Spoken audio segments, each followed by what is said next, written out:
Bueno, bienvenidos y bienvenidas a todas a esta nueva edición del Festival Internacional de Cine de Mar del Plata, a una de las tantas actividades especiales que el festival realiza de manera online y presencial, en este caso online. Y esta es, un año más, una mesa en torno a la preservación cinematográfica, cuyo título es Preservación Cinematográfica, Nuevos Contextos, Viejos Paradigmas, y es una especie de cita, decíamos antes, entre nosotros y nosotras, una especie de cita obligada del festival que nos interesa mucho mantener año a año para seguir pensando cuestiones a lo mejor que son como medio circulares a veces, relacionadas en torno a una parte esencial de los festivales y de las filmotecas y cinematecas a lo largo del mundo, que es justamente la cuestión de la preservación y la restauración del cine del pasado, ¿no? Antes de empezar, queríamos también brindar desde acá, una vez más, nuestro apoyo a los trabajadores y las trabajadoras de la Cinemateca Brasileira, que, como sabrán, luego del incendio que sucedió en julio de este año, están atravesando una situación institucional bastante grave, y desde acá mandamos todo nuestro apoyo. Pero bueno, tenemos con nosotros y nosotras a tres grandes profesionales de esta cuestión, de la cuestión de la preservación y de la restauración y de los archivos. Así que antes que nada quería agradecerles por estar acá con nosotros y nosotras. Es un gran honor y placer poder juntarnos a charlar una vez más sobre estas cuestiones. Antes de pensar, iba a presentar a cada uno y cada una. Me voy a sacar esto de encima porque después siempre me olvido. Así que, bueno, tenemos con nosotros y nosotros a José Chezardán, que es doctor en comunicación audiovisual, curador y director de la Filmoteca Española. Como docente ha dictado clases en la Universidad Autónoma de Barcelona y actualmente es catedrático dentro del Departamento de Comunicación en la Universidad Carlos III de Madrid. Fue director del Festival Internacional de Cine Documental de Navarra, Punto de Vista, entre 2010 y 2013. También está Paula Félix Didier, que es historiadora, archivista, restauradora audiovisual y directora del Museo del Cine Pablo Ducos-Piquén de la Ciudad de Buenos Aires. Como docente universitaria e investigadora cinematográfica, se especializa en historia del cine argentino y latinoamericano, además de haber curado muestras retrospectivas y ciclos de cine. Codirigió la revista de Cine Film y es miembro de la Red Argentina de Preservadores y Preservadoras Audiovisuales. Y por último, Hayden Guest es historiador, curador y director del Harvard Film Archive. Ha curado programas para los festivales de Viena, Wellhausen y Mar del Plata, entre otros. Fue productor de Songs from the North, de Song Min Yu, ganadora del Festival de Locarno en 2014, y es profesor titular de Arte, Cine y Estudios Visuales en la Universidad de Harvard. Bueno, muchas gracias una vez más por estar aquí. Y nos interesaba desde el festival justamente reunir a estas tres personas porque nos parece que dirigen tres espacios muy dinámicos donde no solo se preserva, sino que también se restaura y se exhibe cine, ¿no? Desde el Festival de Mar del Plata, o los festivales en general, usualmente solo están enfocadas en la última de estas patas, ¿no? La exhibición, y por eso nos interesa siempre como espiar un poco en todos los pasos previos a lo que hacemos desde el festival, que es simplemente exhibir películas, ¿no? Y en este caso la idea de nuevos contextos y viejos paradigmas me parece que nos sirve como medio de puntapié para tratar unos temas recurrentes que son muy básicos y no por eso sencillos, ¿no? Pero digo que son como muy, a lo mejor estructurales a la hora de pensar un archivo, pero que son esos temas que cuanto más pensamos a veces más difícil es tener una respuesta concreta, ¿no?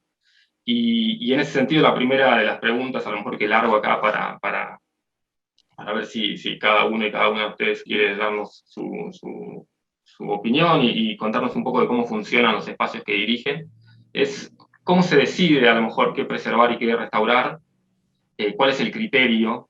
Sé que no hay un criterio, sino que hay varios, pero más que nada por dónde se empieza, si es que hay un orden a la hora de decidir un plan de qué vamos a preservar o a qué le vamos a destinar recursos, ¿no? Si es por lo más difícil o por lo más sencillo de resolver, por así decirlo, o también, que es la misma pregunta, a lo mejor como si es por cuestiones más canónicas, o por películas más canónicas y figuras más canónicas, o si hay un énfasis cada vez mayor en concentrarse en lo periférico, en lo que en teoría es más frágil, ¿no? O sea, en definitiva, ¿cómo llegan a ese balance? O si es que hay un balance, ¿no? A la hora de pensar, bueno, por dónde encaramos la preservación y la restauración de los materiales que albergan sus instituciones. Así que bueno, largo eso, no sé si alguien quiere comenzar. Puedo empezar si querés. Bueno, ahora durante la pandemia hay una palabra que nosotros usamos en los archivos y que en realidad viene de la medicina de emergencia, ¿no? Y que por eso ahora la gente la conoce, pero que es el triage, ¿no? Esto de que cuando llegan muchos enfermos o accidentados a la vez a un hospital, se hace un triage, se decide, ¿no? Quiénes tienen prioridad y bueno, y se van derivando a cada lugar. En los archivos hacemos eso también, ¿no? Y un poco los criterios son los que vos mencionaste, que son dinámicos porque dependen de muchísimas cosas, ¿no? Desde ya que uno de los criterios es, por supuesto, el estado físico del material, si se trata de material analógico, bueno, o no, ¿no? Pues si es magnético o digital también, digamos. Por un lado la prioridad tiene que ver con el grado de deterioro, por ejemplo, o el estado físico de una película, pero también tiene que ver con la unicidad en muchos casos, ¿no? Digamos, se hace una investigación para saber si eso que tenemos lo tenemos solo nosotros o si existen otras versiones, otras copias, otras... en el caso del digital, bueno, o del magnético, es un poco todo lo mismo, ¿no? Si son cosas que merecen la pena porque son únicas, pero también después está esta presión que vos mencionás de lo canónico, que creo que ha ido cambiando, ¿no? Y que por suerte ahora los archivos, incluso los archivos más institucionalizados y centrados en lo que eran las historias de los cines nacionales, como puede ser la Filmoteca Española o nosotros, en el caso del Museo del Cine con el cine argentino, que es esto de abrirse a este mundo audiovisual múltiple que excede largamente los largometrajes de ficción, pero en nuestro caso particular, que tenemos, y creo que con diferencias es el caso para todos los archivos, que tenemos fuentes de recursos limitados y fuentes de financiación muy diversas, y entonces a veces eso también domina la decisión, porque si nosotros tenemos una oportunidad, porque alguien nos ofrece por ejemplo, algún festival que ofrece o que necesita o que quiere hacer una retrospectiva, un foco, y entonces, bueno, tenemos esa posibilidad y aunque no sea una prioridad que nosotros ya teníamos identificada, se convierte en prioridad porque están presentes los recursos para hacerlo.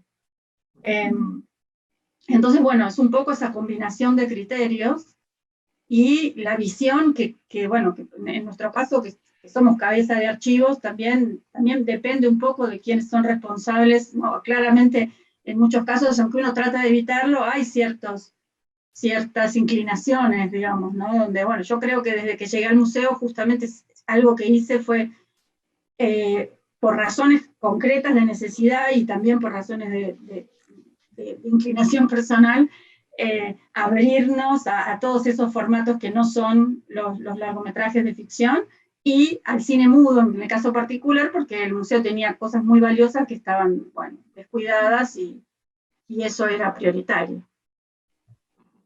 Esa es mi primera respuesta. Muchas gracias. Hayden, ¿vas tú? Bueno, Paula ha resumido muchas cosas muy importantes y solo puedo añadir algo. Es que para una institución pequeña como a nosotros, somos un equipo de 7 personas en total, pero tenemos una colección de más de 30.000 títulos. Entonces, es decir, que es una colección bastante grande. Y definir las prioridades es un desafío, pero yo diría que es importante decir que la preservación, hay muchos niveles de preservación, ¿no? Y es muy importante considerar el estado físico de los materiales y, por supuesto, pero también, y eso se puede hacer eso es como mantener las condiciones básicas del archivo. Eso es muy importante. Pero también trabajamos mucho con los artistas. Para nosotros, uno de nuestros focos más importantes es la preservación del cine independiente y vanguardia. Y en estos casos trabajamos mucho con los artistas y una prioridad es el estado de los artistas, ¿no? Es su salud, por ejemplo. Y hacemos mucho trabajo ahora con artistas que están todavía en condiciones en que pueden colaborar con las preservaciones. Y eso es para nosotros algo muy urgente, ¿no? Y muy importante. Y durante la pandemia hemos aprovechado de las oportunidades de hablar, de dialogar con artistas, bueno, en varios lugares, gracias a Zoom.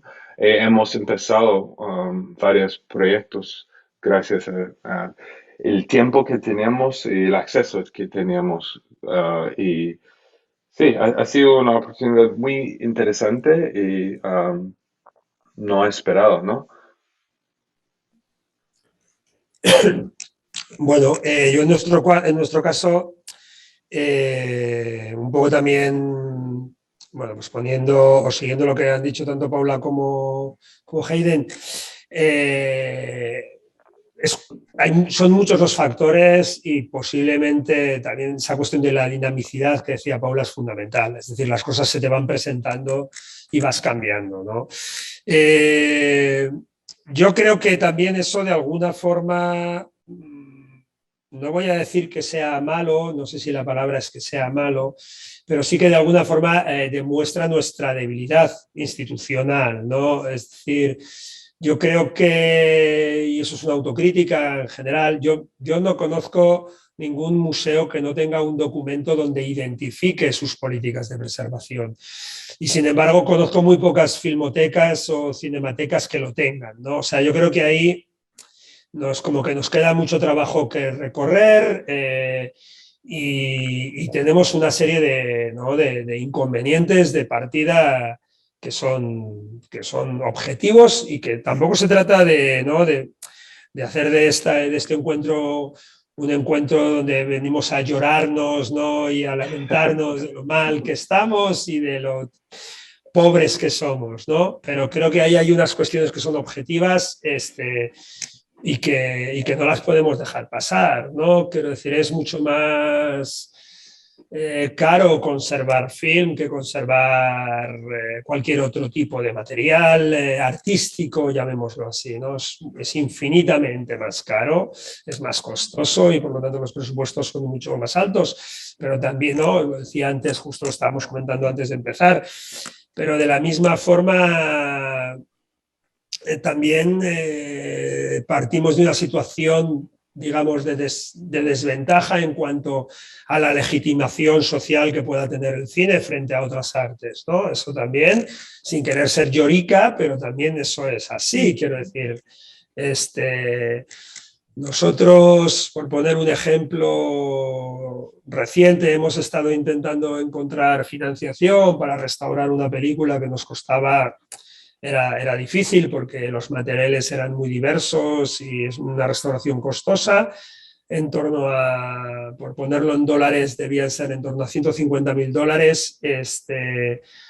Y no hemos encontrado ni una sola institución en España, fundaciones, instituciones públicas, privadas que nos quieran ayudar. Está claro que Filmoteca Española, como no lo decía antes Paula, es nuestra función y bueno, tendríamos presupuesto para hacerlo nosotros, sí tendríamos presupuesto para hacerlo nosotros, pero ya no se trata tanto de que tengas tu propio presupuesto, sino de crear una red en torno a eso y la necesidad, ¿no? de preservar ese patrimonio y que no sea solo una preocupación de la Filmoteca, sino que sea una preocupación comercial, una preocupación social, una preocupación compartida.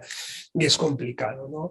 Entonces, yo llevo 3 años en Filmoteca Española, soy un poco un advenedizo en este terreno, pero sí que es una de las cosas que me llamó la atención, volviendo a esa cuestión de una falta de un documento donde diga qué es lo que tenemos que preservar y qué no. Es decir, qué pasa con las películas de los artistas o qué deja de pasar, qué ocurre con las películas familiares o qué deja de ocurrir, ¿no? Es decir, con el cine amateur, ¿qué pasa con todo eso? ¿Por qué no? Es decir, lamentablemente han pasado 3 años y todavía yo no he sido capaz de encuadrar eso en un documento, y creo que ese es un gran problema, ¿no? Porque luego, desde luego, que van a aparecer urgencias, van a aparecer oportunidades, ¿no? Hablaba Paula de los festivales. Bueno, nosotros trabajamos, yo creo que vamos trabajando cada vez mejor con los festivales en España, de tal forma que este año, yo ahora en las últimas semanas estoy teniendo una serie de conversaciones con los festivales ya para ver, no que ellos, donde ellos ya me preguntan, bueno, y para el año que viene, ¿qué tienes para ofrecernos, ¿no? Entonces yo quiero darle la vuelta a eso y que la pregunta sea, que sea yo quien les llame ya el año que viene y les diga, bueno, tengo esto, ¿cuánto dinero estás dispuesto a poner en su restauración, ¿no? Porque creo que es importante, quiero decir, yo creo que los festivales se están dando cuenta de que podemos ser unos grandes aliados, y entonces la pregunta es, oye, ¿qué tenéis? O queremos hacer un ciclo sobre este autor, entonces, ¿qué tenéis o qué podéis restaurar? Bueno, yo creo que hay que también ser un poco pedagogos en ese sentido y empezar a decir, bueno, restaurar cuesta dinero, si vas a estrenarlo tú, vamos a trabajar conjuntamente, ¿no? Ahora mismo estamos trabajando ya en ese sentido con algún festival y espero que eso vaya más a futuro. Bueno, sí, muchas gracias. Sí, escuchando sus respuestas, también me parece que una de las cuestiones centrales en torno a esto es como llegar a una especie de negociación, ¿no? Como negociación en el sentido de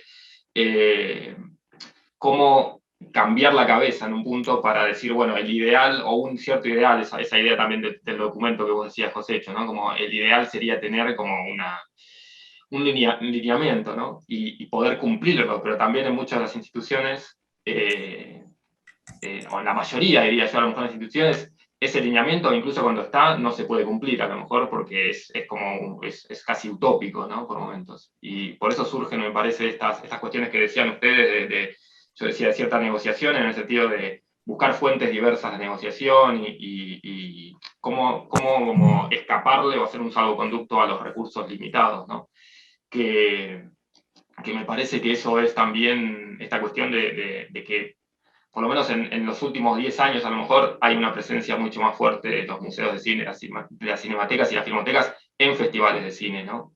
Ya casi, o una gran parte de estas instituciones no tienen una sala específica muchas veces, sino que las salas son otros espacios y sobre todo los festivales, ¿no? Y eso me parece que también habla de esta negociación, pero como también decías vos justo al final, me parece que también es algo como uno de los paradigmas, y acá también está como mi próxima, a lo mejor, inquietud para preguntarles, esta cuestión de que esa negociación a veces, preguntarles si esa negociación a veces se vuelve una actitud bastante como pasiva incluso, ¿no? Esperar que los festivales nos pidan algo, a lo mejor, no digo obviamente por elección esa pasividad, pero muchas veces hay una cuestión de que los festivales terminan ya como hurgando demasiado, ¿no? Y proponiendo de una manera como más, sobre todo urgente con respecto a los tiempos. Digo, a nosotros nos ha pasado y con eso también es una especie de mea culpa, ¿no? Digo, cuando trabajamos con el Museo del Cine, por ejemplo, muchas veces los proyectos o las ideas que nosotros proponemos surgen de un diálogo previo y saber qué materiales hay allí, pero siempre con un esquema de tiempo bastante urgente, ¿no? Y eso es estresante, ¿no? En un punto. Pero bueno, me parece que una de estas cuestiones también a lo mejor que puede llegar a alivianar esto, pienso yo, puede llegar a ser la cuestión de las exhibiciones a lo mejor online, ¿no? Esto que vino con la pandemia, me parece que la pandemia puso patas para arriba esta cuestión de ciertos estándares a lo mejor, ¿no? De cómo exhibir bien una película, que es algo que a lo mejor es como una especie de... Esto estaría en el lineamiento ese de una especie de manual, ¿no? O de una misión de una filmoteca, ¿no? Cómo exhibir bien la película. Y como unos mandamientos, ¿no? Y me parece que la pandemia trajo, entre muchas cosas, esta cuestión de que, por lo menos del otro lado, ¿no? Para la gente que ve cine y le interesa ver cosas, como una especie de primavera, ¿no? En la que empezaron a aparecer un montón de cosas que antes eran muy prohibitivas, de que tenías que viajar para los festivales para verlo. Y en el caso, por ejemplo, no sé, del cine experimental, ahí empezaron a aparecer películas que toda tu vida a lo mejor habías tratado de ver y la única manera era ir justo a Nueva York, a la Anthology, o ir a Harvard Film Archive cuando la estaban pasando. Y eso, la exhibición online me parece que trajo consigo un montón de, por así decirlo, alivio a esa cuestión de cómo sacar el archivo, cómo abrir los archivos, ¿no? Cómo abrir las filmotecas. Y la pregunta mía es, ¿cómo piensan que esto cambió la manera, ¿no? Esta suerte de ruptura, a lo mejor en estos mandamientos, incluso también en términos económicos, de una película que está en fílmico, hay que restaurarla y hay que volver a ponerla en fílmico, ¿no? Y eso me parece que también ya está cambiando un poco, ¿no? Estas maneras de exhibición cambian un poco eso. Es una pregunta que no es una pregunta, ¿no? Me parece. Pero digo, la cuestión que quiero, la cuestión de fondo es cómo piensan, o cómo piensan desde sus archivos y de sus museos y de sus filmotecas esta cuestión de que a veces todo ese trabajo está puesto para, o termina en una pantalla de una computadora, si eso es algo necesariamente malo, entre comillas, o es algo que posibilita muchas más cosas, posibilita destinar recursos para otra cosa y cosas por el estilo. Yo, perdona, Pablo, antes de hablar de esa cuestión, si me permiten, Paula y Hayden, quería tomar una cosa que has dicho justo antes de entrar en esta cuestión del online y de lo que eso supone, porque me parece que es importante, ¿no? Porque has apuntado algo que me parece que es muy interesante y que está pasando y que no sé hasta qué punto somos conscientes, y es ese cambio. Tú has hablado de 10 años, yo casi que diría 10, 20 años de la relación entre los archivos y los festivales, ¿no? Que claro que ha cambiado. Ha cambiado, pero porque o sea, yo creo que todo el movimiento es mucho más grande de lo que a veces somos conscientes, ¿no? Es decir, entre el año 10 y el año 15 prácticamente desaparecen los laboratorios de cine del mundo, desaparecen. Entonces, los festivales, cuando miraban hacia la historia del cine, lo hacían a través de grandes retrospectivas de grandes autores. Esa era la forma habitual de hacerlo. Y sus interlocutores en eso eran los laboratorios, que eran los que conservaban las copias.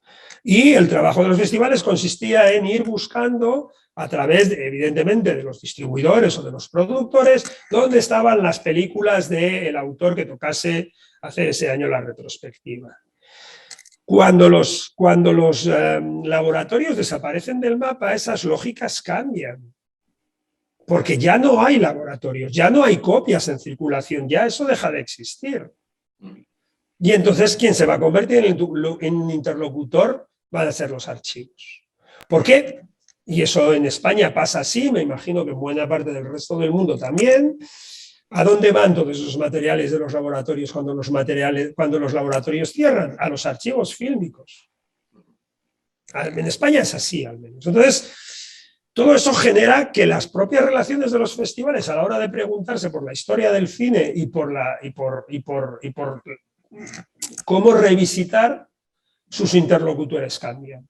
Ya no es el productor del gran, yo qué sé, director de los años 60, 70, sino que son los archivos. Y es ahí donde se abre toda esa línea de trabajo, de colaboración o de preguntar qué es una restauración, por qué se hace, por qué se deja de hacer. Además, todo eso acompañado del gran cambio, ¿no? ¿Por qué cierran los laboratorios? Cierran porque llega el digital, ¿no? Quiero decir, o sea, todo eso va un poco de la mano. Entonces, mi impresión es que la relación de los festivales con la historia del cine cambia fundamentalmente por eso, porque cambian sus interlocutores a la hora de pensar la historia del cine. Y me parece que eso es importante señalarlo, ¿no? Es decir, nosotros en Filmoteca Española tenemos una relación histórica con el Festival de San Sebastián, que todos ustedes conocen, donde cada año hay una retrospectiva de un gran autor, se buscan copias por todo el mundo de ese autor y se hace la retrospectiva. Esas retrospectivas eran multitudinarias hace 15 años, ahora no va nadie. A nadie le interesa el libro que hacemos de Mario Monicelli. Es así.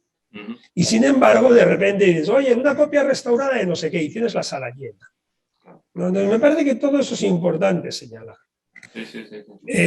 Perdón, porque eso No, me ha no, parecido que no. lo has apuntado ahí, Pablo, y me parecía como que era interesante. No sé si Hayden y Paula qué Sí, piensan en no. torno a eso, pero No, es una lástima que Farinelli no puede estar con nosotros, porque yo creo que otro cambio muy grande es, yo creo que ahora hay más festivales dedicados a la restauración, a las películas restauradas, y que son, a un lado, un lugar para uno poder ver películas increíbles y descubrir cosas, y es festivales como en Bolonia, como en Lyon, pero son también mercados para los distribuidores y comprar y para los archivos vender sus productos. Y eso también ha cambiado mucho, yo creo, la exhibición de las películas. Y yo creo que usted tiene razón que los grandes, por ejemplo, los retrospectivos son más difíciles de hacer ahora. ¿Por qué? Porque muchos festivales no tienen acceso a los materiales fílmicos, no pueden exhibir 35, por ejemplo. Entonces, yo creo que hemos perdido un cierto... tenemos más posibilidades, pero también más limitaciones, por lo general en los festivales. Eh, yo creo que también tenemos menos curiosidad. Muchos festivales tienen menos curiosidad en su exhibición y están simplemente buscando cuáles son los nuevos productos disponibles ahora, qué puedo programar, qué puedo, ¿no? Y eso es algo que lamento un poco. Y yo creo que el trabajo que tenemos que hacer es tratar de siempre abrir otras cajas y otros descubrimientos y hacerlos accesibles, no solamente como productos, sino como, como oportunidades para descubrir otros cines. No solamente de los grandes autores, pero también de las películas amateur y de los home movies y cosas así. Yo creo que es muy importante mezclar las cosas un poco. Y sí, los festivales como Bolonia lo hacen. Y no simplemente, no quiero ser así tan pesimista y decir que solamente es una dimensión del mercado, pero es algo que tenemos que reconocer también. Y yo creo que es importante para los archivos tratar de mantener cierto independencia de este impulso de commercialize las restauraciones. Eh, bueno, sí, son un montón de cosas, ¿no? Pero creo que para tomar algunas de las que no dijeron y continuar un poco, bueno, evidentemente sí, este cambio, yo creo, Pablo, también como dijeron Josécho y Hayden, que no empezó con la pandemia, digamos, la pandemia lo que hizo fue acelerar enormemente unas cuestiones que venían sucediendo. Creo que los materiales que guardamos en los archivos tienen hoy que hacer un gran trabajo para llegar a su público muy diferente, más allá de lo que ha facilitado lo digital nos brinda herramientas de acceso, digamos, para brindar acceso fantásticas, pero a la vez ahoga, digamos, de posibilidades en un mundo de imágenes donde creo yo también que nosotros, disculpen que lo diga así, ya somos viejos, somos una generación que conoció el analógico y que en algunos casos tenemos hasta nostalgia de eso. Yo no, digo, yo creo, y a veces me parece que esfuerzo la idea de que no hay nada como ver una película en el cine con una pantalla gigante en una sala oscura, pero creo que cuando haya en las digamos, dirigiendo archivos, generaciones nuevas que han vivido de otra manera la exhibición, van a poder tal vez encontrar modos distintos de los que nosotros venimos como trabajando, como que nos parecen mejores, o no sé si mejores, pero bueno, nos parece que es lo que corresponde. con respecto a lo que vos decías de esto de la exhibición, yo creo que tenemos que mantener la exhibición en 35 milímetros porque por una cuestión de historia, es histórica, y entonces, no sé, nosotros estamos inaugurando en el museo o la proyección en 35 para que haya un lugar donde el público pueda ver cómo se veían las películas antes.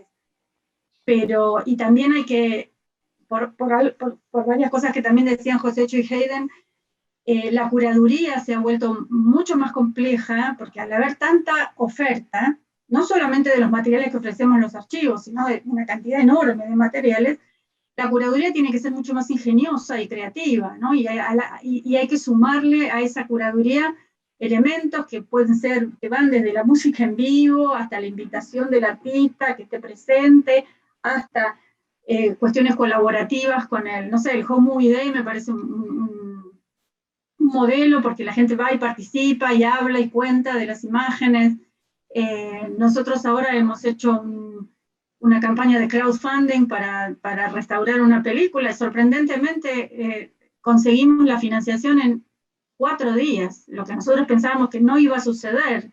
Sí, pero porque hay algo de que evidentemente la gente, en esto que decías vos, José, hecho de crear legitimidad, fue una sorpresa. Nosotros lo hicimos casi como una botella tirada al mar, estando seguros de que no íbamos a tener éxito. Porque, y de repente, en Argentina, en este momento que la situación económica, digo, la gente está pensando en si puede ir a hacer las compras para comer, ¿no? Que en 4 días hayamos logrado juntar el dinero para restaurar una película es como, habla de otro fenómeno que también tiene que ver con los cambios, que es la cuestión de lo participativo, ¿no? El digital nos ha convertido a todos también en productores de imágenes. Antes era, bueno, la imagen estaba ahí, uno iba, la veía, nos la proyectaban y nosotros veíamos las películas. Hoy todos producen imágenes, todos son mucho más conscientes de ese proceso. Y bueno, ¿no? Las redes sociales, toda otra cuestión que también abre un mundo para los archivos, pero que nos dejan un espacio, como un espacio bastante restringido, ¿no? Y en ese sentido sí creo que los festivales, que sí son aliados importantísimos nuestros también, como dice Hayden, por un lado han perdido la curiosidad porque ya hay como un mecanismo que se reproduce, ¿no? En el que, bueno, a ver qué tenés disponible, o se centra mucho en quienes han participado de otros festivales en el mundo, entonces las programaciones se parecen bastante, en muchos casos no. Entonces, bueno, hay un trabajo que es muy grande para hacer, y en nuestros casos, en el caso del Museo del Cine o de Argentina, donde además, o de los países que además no contamos con la posibilidad del acceso online, porque por muchas razones, ¿no? Porque así como Internet abre un mundo, también lo cierra, ¿no? Digo, el caso puntual, por ejemplo, del Criterion Channel, que es maravilloso, donde uno puede acceder a una cantidad de películas que de otro modo no son sencillas de ver. Bueno, no llega a la Argentina y no va a llegar nunca, porque no somos un mercado que a ellos les interese. De la misma manera que no tenemos tampoco distribuidores que viajen a Bolonia o a Lyon para comprar películas porque no hay dónde pasarlas aquí, donde recuperar ese dinero. Entonces, y otra cuestión enorme que tiene que ver con los derechos de propiedad intelectual y la piratería. La verdad que nosotros en Argentina, tanto cine contemporáneo como cine histórico, el acceso lo tenemos porque gracias a que hay gente que sube a internet de manera ilegal. Si no tendríamos manera de verlo y estaríamos de nuevo en los años 80, cuando yo empecé a estudiar cine y tenía que esperar que en una sala dieran el acorazado Potemkin para verla, porque si no, no tenía cómo verla, ¿no? Antes del VHS, digo, bueno, prehistoria, ¿no? Así que creo que son muchos temas que esta cuestión de lo digital y del crecimiento del campo de la preservación y de la restauración nos ha traído soluciones y herramientas fantásticas, pero también muchos otros problemas, ¿no? Que hay que pensar y que son problemas nuevos. Sí, bueno, buenísimo. muchas gracias por todo eso. Sí, era una pregunta medio abstracta, pero me parece que disparaba todas estas cosas, ¿no? Como, por un lado, la cuestión también por un lado, la cuestión del mercado, ¿no? Como esta suerte de mercado de restauraciones, ¿no? Que me parece que es algo que influye mucho, bueno, como lo que decía también Hayden y Josécho, ¿no? En el sentido de que si vos anunciás película restaurada, copia nueva en 35, la sala tiende a llenarse siempre, ¿no? Y a lo mejor si es una restauración de una película filmada o grabada en video analógico, digo, no pasa eso, porque me parece que hay una cuestión como esto de a lo mejor de la nostalgia, de un punto, que legitima, ¿no? La restauración. La restauración cuando termina en fílmico parece ser, o por lo menos también yo como una persona vieja, como lo que vos decías, digo, me da la pauta de que eso es como hizo todo el camino que tenía que hacer, ¿no? Como completó el círculo, ¿no? Y a veces no es necesario que eso se complete para llegar al público o para generar como esa movilización que vos decís, la cuestión de lo participativo, ¿no? Que me parece más importante a veces como ideal o como aspiración, ¿no? Como que sea una cosa más dinámica y que ya no entren en juego no solo la exhibición, sino instancias incluso de creación, ¿no? Desde los museos o las filmotecas, ¿no? Y pensaba en esto, en este caso ahora actual, de esto que también decías vos, Paula, muy bien, que hay como un sistema de que todos los festivales van replicando lo que otros festivales empiezan a hacer, y generalmente son como versiones degradadas, ¿no? Porque digo, San Sebastián, por ejemplo, hace una gran retrospectiva de un cineasta, y después van llegando a otras latitudes cada vez más lejos, como fragmentos de eso a veces, ¿no? Y pensaba en estas retrospectivas que estuvieron haciéndose desde comienzos de año del centenario de Amos Vogel, ¿no? Y de Cinema 16, que me parece que hay algo ahí que es interesante, a lo mejor que señala esta cuestión participativa, que son como una idea de exhibir películas del pasado, pero a su vez complementándola con películas actuales que pudiesen llegar a entrar en relación con eso, ¿no? Con ese ideal de programación que teníamos Vogel teóricamente.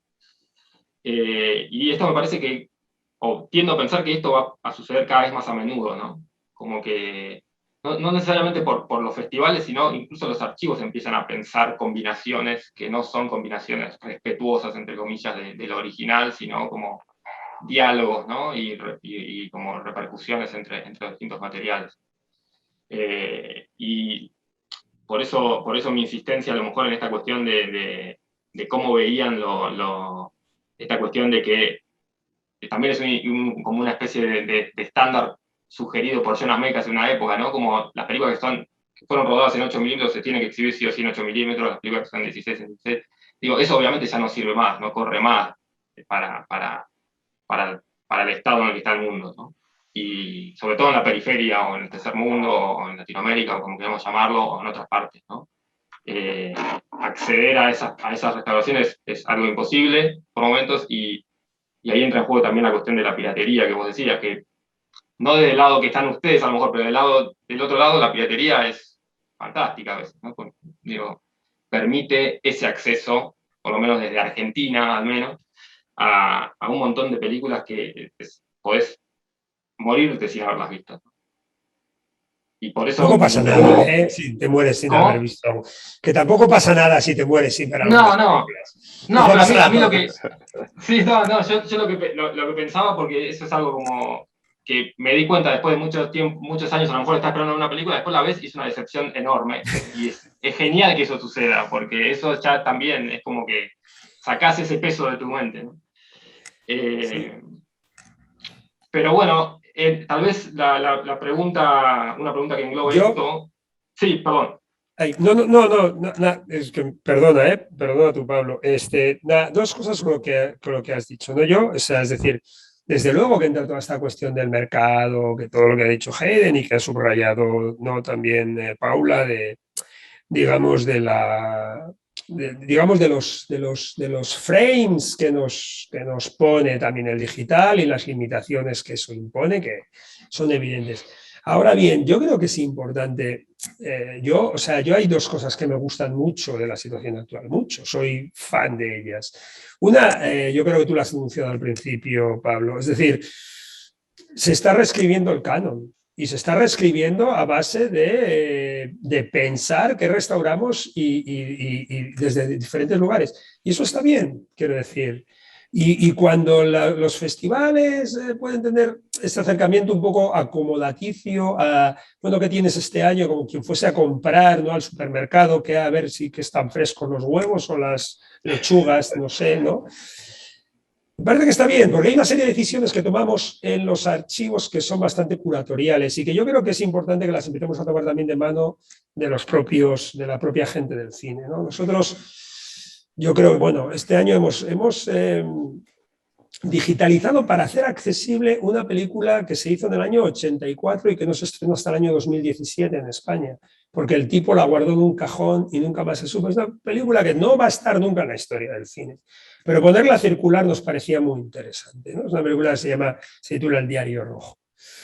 Y nos parece que está bien eso, o sea, de repente es como interesante poner eso como en primer término, algo que estuvo, ya no, digamos que tuvo poca circulación, sino que directamente no la tuvo, ¿no? Y que tiene algo de sintomatológico de la época en la que se hizo. Eso por un lado. Y por otro lado, nosotros hemos sido muy activos y seguimos siendo bastante activos en el online desde que empezó la pandemia. Y creo que tenemos algunas certezas en ese sentido. Y es que el online no es para ver las películas que vemos en la sala, es para ver otros materiales que si no, no los hacíamos circular. Y de repente son brutos de rodaje de una película, donde vemos a un director dirigiendo a actores durante un tiempo, o son 2 minutos que acabamos de encontrar de una película que se consideraba completamente perdida y que ha aparecido unos materiales montados que parecen despojos de una censura de la película y que duran 2 minutos. Eso yo creo nunca va a tener sentido hacer una sesión en una sala con eso. Sin embargo, el online es maravilloso, bien acompañado, evidentemente, con un texto que lo explica por qué estamos haciendo esto, qué están ustedes viendo. Y eso es abrir el archivo también. Y nosotros somos muy fans de eso. Perdón, era por puntuar esas dos cuestiones ahí. No. Sí, me parece que es como también la idea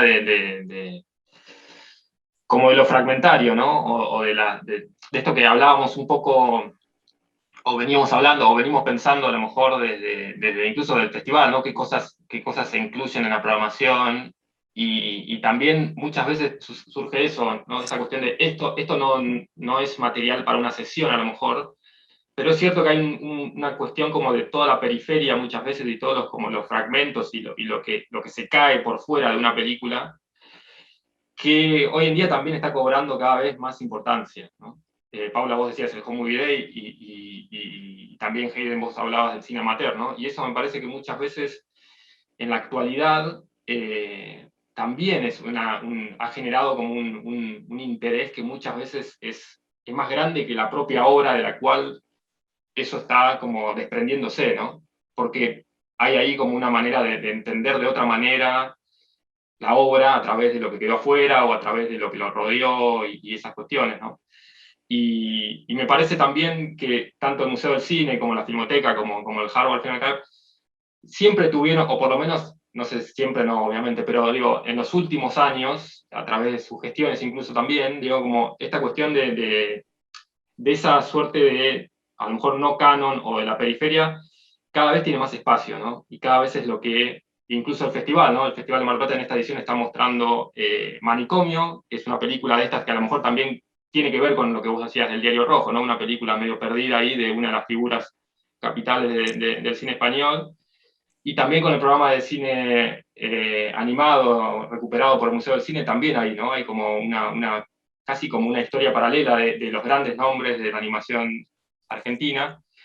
Y en ese sentido también era la cuestión de, a lo mejor, espiar, ya que somos un festival de cine desde Mar del Plata, y vamos a caer una vez más en ese rol que decían antes, espiar qué están trabajando, ¿no? O si este interés está como cada vez más profundo, y ver en qué proyectos están trabajando actualmente que tengan que ver con eso, ¿no? O si es algo que ustedes también están como cada vez más interesados en en exhibir de la manera que sea, ¿no? Pero sí en darle un papel principal, ¿no? Bueno, si quieren, retomo algunas cosas y te respondo a la pregunta, ¿no? Por un lado, insisto con esto de la curaduría creativa, porque creo también que tanto desde los festivales, pero desde los archivos también, durante mucho tiempo teníamos como cierta tarea facilitada en el sentido de que, bueno, hago una retrospectiva de un director y eso es fácil, tengo todas las películas o las que se pueden conseguir o las busco, y tal vez ahora hay que volver, vos mencionabas a Cinema 16, pero pienso en Langlois, digamos, básicamente, ¿no? Le digo, la genialidad de las programaciones de Langlois y de lo que abrevó la Nouvelle Vague famosamente, eran esos programas a contrapelo totalmente, donde él combinaba películas que solo él podía como de alguna manera cruzar, y si bien eran películas del canon, es otra época, pero digo, ese criterio de programación me parece que es algo que hoy estamos obligados y de dejar de lado por ahí esa especie de comodidad, de decir, bueno, hago un foco de un director, hago un foco de, no sé, de un movimiento, y tener que pensar esas relaciones, ¿no? Que es más complejo.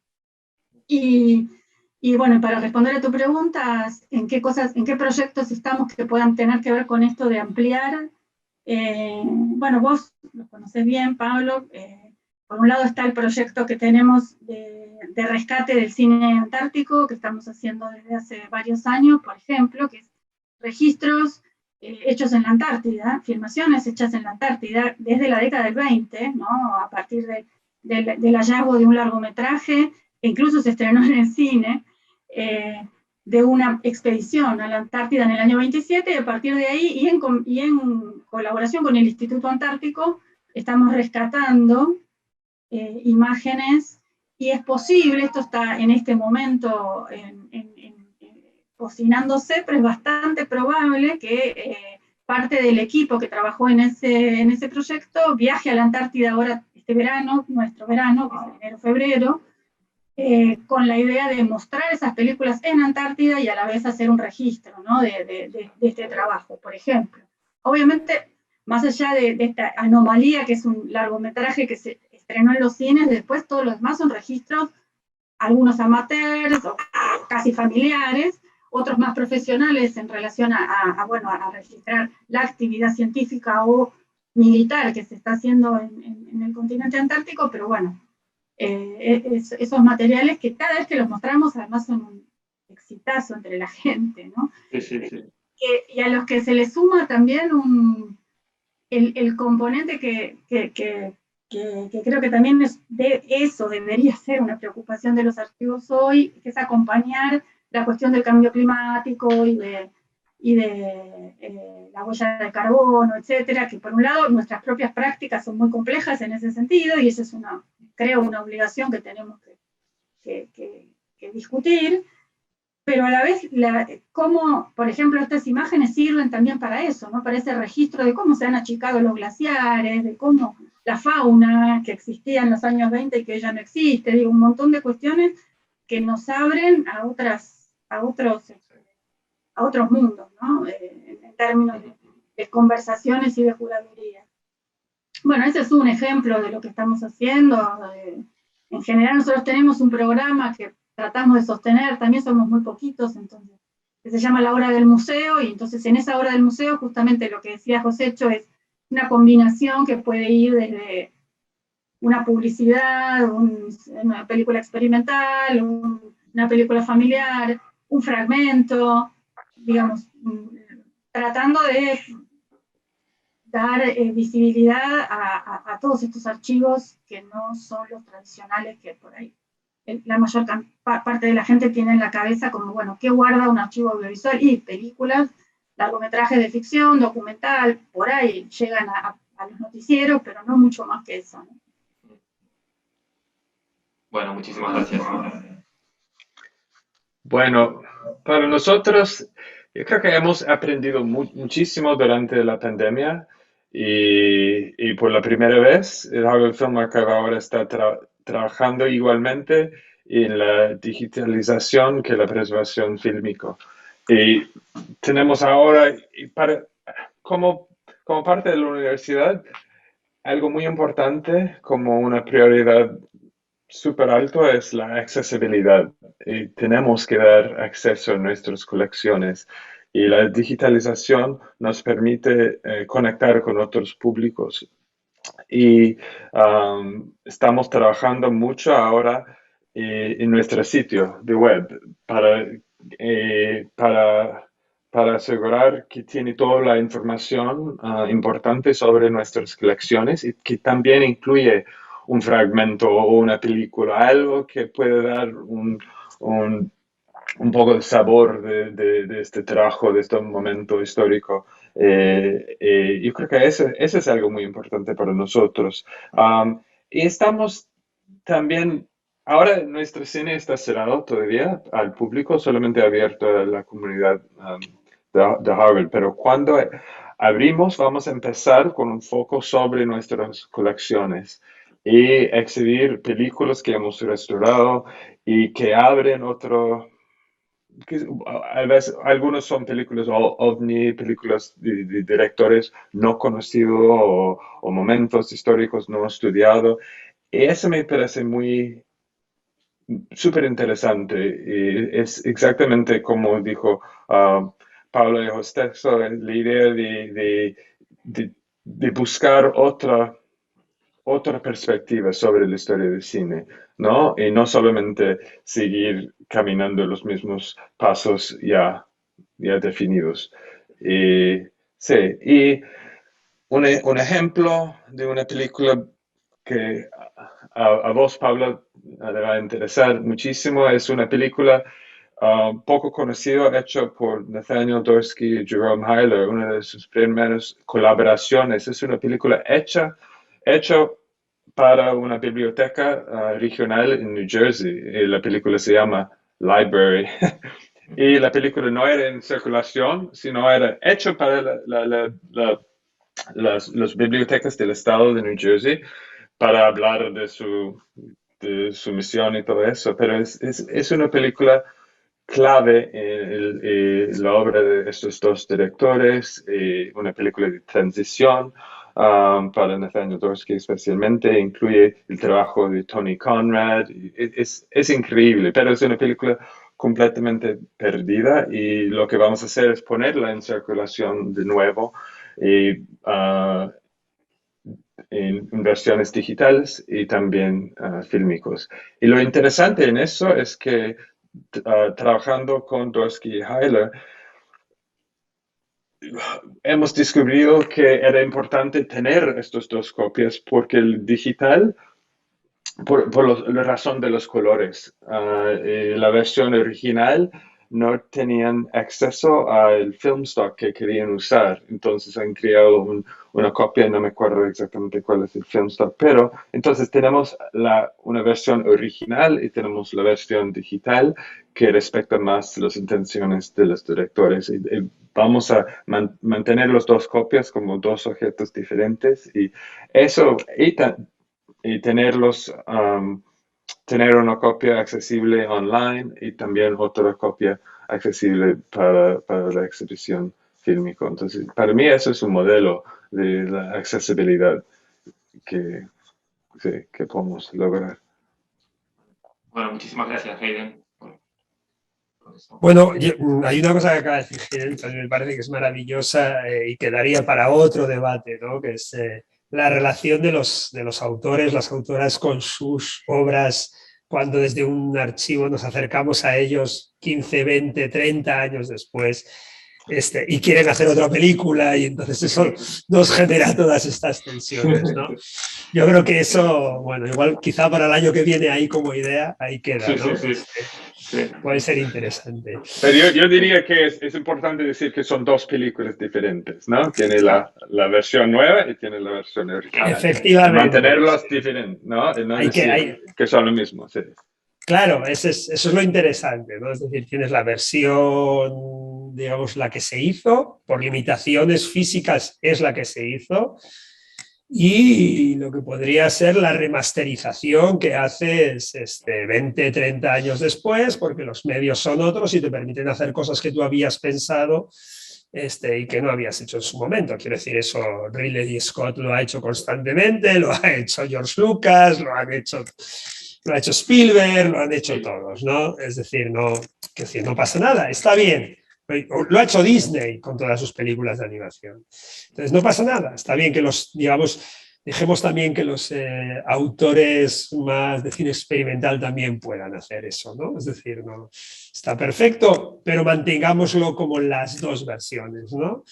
Y me acabas de dar una idea, así que les doy la primicia. Yo terminé, lo voy a decir públicamente, muy peleada con Martín Reichman, él enojado conmigo y yo enojada con él, por el trabajo que hicimos de restauración o remasterización de sus películas.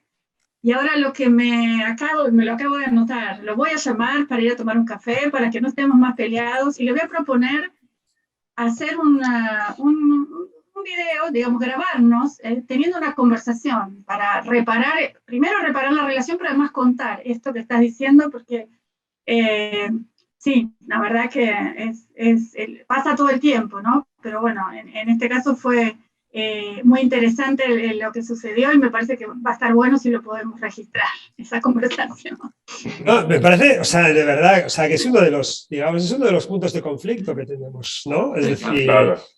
y tenemos que encontrar eso, herramientas, ¿no? Para afrontarlo y no pasa nada, quiero decir, ¿no? O sea, nosotros tenemos que ser flexibles con eso y los autores también, o sea, como hay que dejar la versión, o sea, tiene que quedar claro que tiene que quedar la versión original, tal como fue, es decir, y luego hacemos, sí, la versión de 2021, estupendo, sí, por supuesto está toda la legitimidad para eso, ¿no?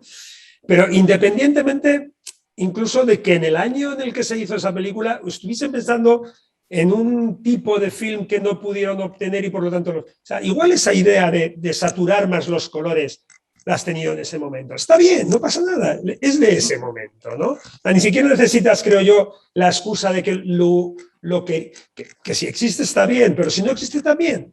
Quiero decir, no, es que en su momento queríamos que el azul fuese así.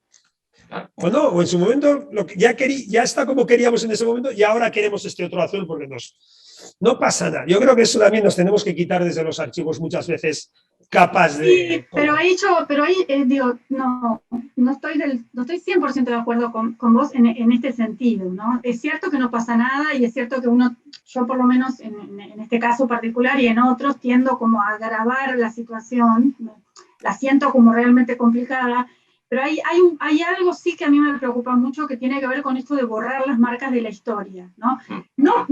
Porque cada caso particular tenés razón, no pasa nada, ¿no? Si la película es este azul que él hubiera querido tener y ahora lo puede hacer, en el caso particular puede ser que no pase nada. Cuando esto se convierte en algo general, en este contexto en el que estamos, en un contexto de fake news, donde las herramientas digitales nos permiten modificar las imágenes a nuestro gusto, me parece que... No, a ver, igual no. No, pero quizá perdón, no me he explicado bien. No pasa nada siempre que estén las dos versiones.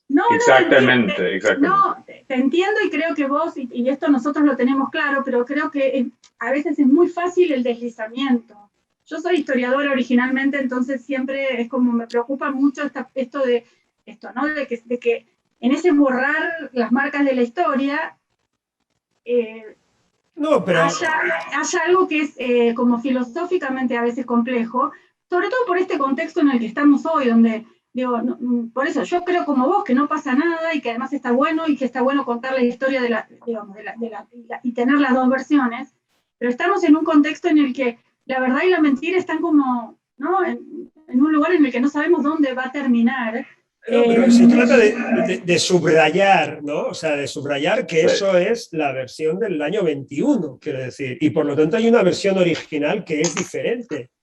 Pero quiero decir... Sí, pero a veces eso no llega al público, ¿no? El público... Pero Paula, eso no también... no llega al público. la manera en que sobrellevamos es la distinción entre los dos es una oportunidad de hablar de nuestro trabajo, hablar de la historia de colores, por ejemplo, hablar de la diferencia entre la idea de un azul en los años 70 y la idea de un azul, un cierto azul hoy, que es diferente. El ejemplo de Stan Brakhage es muy complejo en relación de los colores. Él hizo varias versiones de sus películas, a veces con film stock diferente, y hay versiones o multitudines de ciertos títulos. Es casi imposible decir cuál es la versión original para algunos. Entonces, restaurar las películas es súper difícil, pero yo diría que ese es un caso en que sí están borrando no, borrando información importante y en que están en distribución versiones diferentes del mismo título. Es imposible saber qué va a recibir cuando uno va a Canyon Cinema o otros distribuidores legítimos, pero porque es imposible, porque la información ha sido borrada. Entonces, en este caso, en los casos que estamos hablando, yo creo que tener esta información, decir, esa es la nueva versión, es diferente en tal y tal y tal manera. Eso sí como dije, es una oportunidad para nosotros explicar mejor, justificar mejor nuestro trabajo. Sí, no, incluso me parece que ahí, hablando de curaduría creativa y lo que venimos hablando, igual ahí también entra como esta nueva fase de los archivos o los museos o las filmotecas como ya productoras, ¿no? Porque en el caso de Sí. empezar a generar cambios, ya ahí se está asumiendo ese rol, ¿no? También, ¿no? Pero sí. Ojo, porque, o sea, yo quiero decir, me parece que es importante una cosa que ha dicho Hayden al principio, y que es, o sea, esto es porque lo estás haciendo bajo la mirada, o sea, quien lo está haciendo no es el archivo o el curator, Sí. es el autor, quiero decir. O sea, quien vuelve sobre la película es Dorsky, no es Hayden, o sea, es... Entonces, y es él quien dice, con razón, a la que queríamos conseguir en aquel momento, y yo digo, incluso sin razón, que decir, porque hoy me apetece. Sí. Entonces, pero me parece que es importante que es el autor. Entonces, a partir de ahí, desde luego que nuestras curadurías pueden y deben ser creativas, por decirlo así, y de hecho estamos todo el tiempo interviniendo. Es decir, cuando nosotros pasamos una pieza muda y le pedimos a un músico que le cree música, estamos siendo creativos. Cuando esa música no existía cuando se hizo esa película, y el músico que le pone música en el año 21 no tiene ni idea, por mucho que haya estudiado historia de la música, cómo funcionaba, no tiene ni idea, entendedme, estoy exagerando, pero Sí. no va a ser la música original ni nada que se le parezca, va a ser la música del 21 y por lo tanto ya estamos interviniendo. Sí, claro. Eso es así. Eso está clarísimo. No, yo me refería más puntualmente a cuando justamente encontrar ese espacio donde cuando se muestra una versión que no es la original, sino retrabajada en el presente por el propio autor, que eso quede, que eso quede claro, ¿no? Digo, ejemplo de que, por ejemplo, tenemos poner una placa, principio, final, no sé, contando esto, y que el director no quiera que eso suceda, ¿no? Y entonces, bueno, uno tiene que, cómo negociar que el autor no quiere que se cuente que se hizo una modificación. Hay que negociarlo antes. Sí, claro. Pero bueno, a veces no es tan fácil. A veces no es tan fácil. No, nosotros lo negociamos, en un caso particular lo negociamos antes y después cuando lo editaron en Blu-ray lo quitaron. Y no se nos ocurrió que eso habría que haberlo firmado en un convenio legal, porque bueno, no se nos ocurrió que eso tenía que ser así. Pero bueno. Bueno, quedamos expectantes a esa charla con Reckman. Sí, por favor. No sé si él lo va a aceptar, pero yo creo que sí, y me parece que va a estar... Voy a llamarlo ahora. Dale. Lo has anunciado en público para que acepte, ahora no le queda otra. Sí. Es el extra. Tengo confianza, ya nos hemos encontrado después otras veces, así que no, tengo confianza en que va a suceder, pero yo lo dije porque se me ocurrió, o sea, mientras hablaba lo anoté, entonces dije, bueno, vamos a hacerlo. Sí, sí, es el extra definitivo, ¿no? De un Blu-ray. Sí, y los voy a acreditar a ustedes como inspiradores. Sí, sí. Bueno, genial. Bueno, Josécho, justo cuando vos estabas hablando, a lo mejor, no sé, nos desviamos con esta cuestión y con esta lamparita que se le prendió a Paula, pero no sé si vos querías contar algo de a lo mejor algunos proyectos o algunas cosas que tienen entre manos con relación Yo, a estas ideas, ¿no? Periféricas y a esto que decíamos, ¿no? yo la verdad, bueno, es que los proyectos son tantos y tan diversos y están todos siempre como pendiente de caerse, ¿no? O de salir, Sí. o sea que, no sé, hay algunos que ya los hemos medio anunciado, ¿no?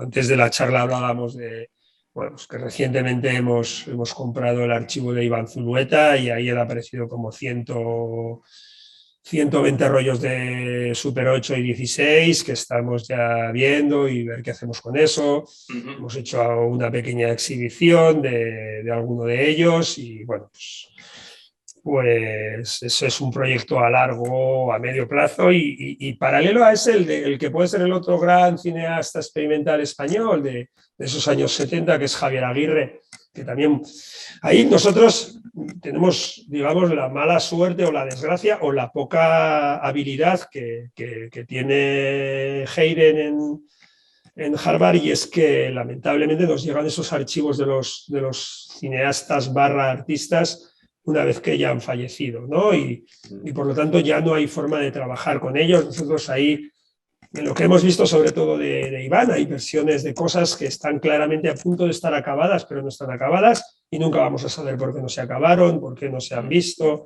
Y habrá que, o sea, será un material, un rough cut que habrá que enseñar tal cual y quedarnos con eso, ¿no? Pero yo ahí también he hecho una nota, es decir, hablar con los artistas antes de que se mueran, que me parece que es importante, ¿no? Pero bueno, es verdad que al ser un archivo institucional, pues es difícil hacer ese tipo de trabajo. Un institucional nacional, por decirlo así, como decía, porque se espera otra cosa en nosotros, ¿no? Aunque luego, pues como también lo decía Paula, las personas que estamos al final son un poco los que acabamos un poco, pues, ¿no?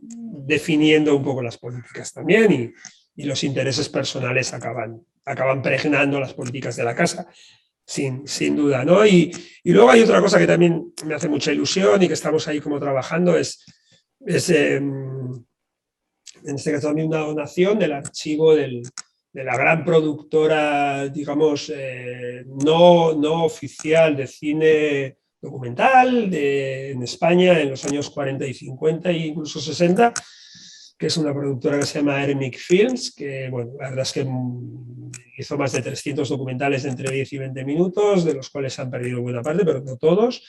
Y un poco, bueno, estamos ahí en ese trabajo ahora con los herederos de la colección, de que haga una donación al Estado, porque entre otras cosas, pues es la gente que hizo las películas en las últimas colonias que tuvo España, ¿no? O sea, es decir, tiene colecciones enteras en Guinea, en Marruecos, y nos parece que eso es algo muy interesante en los años 40, ¿no? Toda esa mirada institucional, porque al fin y al cabo, aunque era una productora independiente, no dejaba de tener esa mirada institucional y más en el entorno de una dictadura, pero nos parece que es importante eso, ¿no? Eso serían como los proyectos así, digamos, a los que, digamos, serían el ojito derecho del director de la Filmoteca ahora mismo.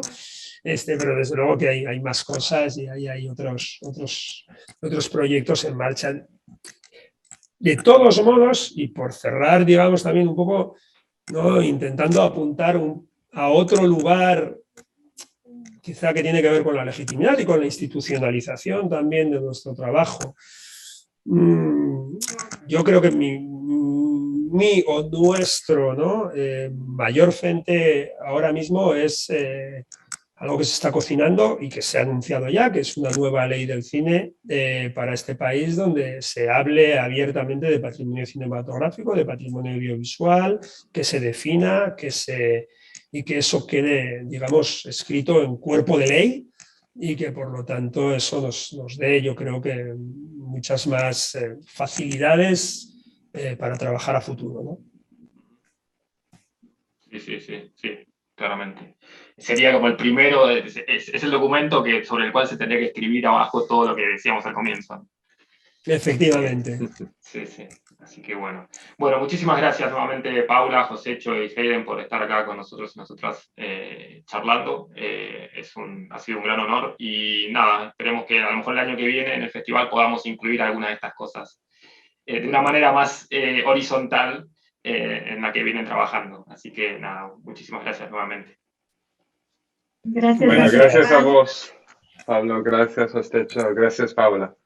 Gracias al festival y a su directora por ahí presente. Ay, sí.